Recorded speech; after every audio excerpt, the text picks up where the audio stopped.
అందరికీ నమస్తే. నేను మీ డాక్టర్ చైతన్య. నన్ను చాలామంది పేషెంట్స్ అడిగే ఒక ప్రశ్న ఏంటంటే, సార్ మేము మాంసాహారం తినచ్చా? అది ఎప్పుడు చిన్న చిన్న ఆపరేషన్లు చేయించుకుని ఇంటికి వెళ్ళిపోతుంటారు కదా, ఆ సమయంలో అడుగుతారు అందరూ నన్ను, సార్ మేము ఈరోజు మాంసాహారం తినచ్చా అని అడుగుతుంటారు. ఎందుకంటే మేము ఉన్న ఈ ప్రాంతంలో ఎక్కువగా ప్రజలు మాంసాహారం మీదే ఆధారపడి ఉంటారు. ప్రతిరోజు మాంసాహారం తింటారు. వాళ్ళు కాయగూరల భోజనం తక్కువగా తింటారు, అందుకని అడుగుతుంటారు. అంటే సపోజ్ చిన్న ఆపరేషన్ చేసామనుకోండి, చిన్న కణితి కానీ గడ్డ కానీ తీయడం కానీ, మాంసాహారం అనేది నేనైతే ఎవరికి అడ్వైజ్ చేయనండి. ఏ చిన్న ప్రొసెస్ జరిగినా సరే మన బాడీలో కొన్ని కెమికల్స్ రిలీజ్ అవుతాయి ఆ గాయాన్ని మాన్పడానికి.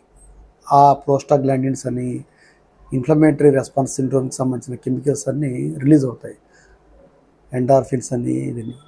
సో రిలీజ్ అయినప్పుడు ఏమవుతుందంటే ఒక్కోసారి సంథింగ్ గ్యాస్ట్రిక్ అప్సెట్ లాగా ఉంటుంది అనమాట. అంటే కడుపు, చిన్న పేగులు, పెద్ద పేగులు కొంచెం అప్సెట్ అవుతాయి. ఆ టైంలో ఈ high calorie food, protein food ఎక్కువగా తీసుకున్నప్పుడు ఆటోమేటిక్గా కొంచెం కడుపులో నొప్పి, మంట, వాంతులు రావడం ఇలా జరుగుతుంటుంది. Even though it is small procedure అవ్వచ్చు, కానీ రెస్పాన్స్ అనేది ఉంటుంది. కాబట్టి అందుకే నేను వద్దనే చెప్తాను. మీరు కూడా తినద్దండి, అవసరం లేదు. ఒక వారం 10 రోజులు ఆపేసేసి మామూలుగా కాయగూరల భోజనం చేయండి, మంచిది. Okay, follow for more videos. Don't forget to subscribe. Thank you.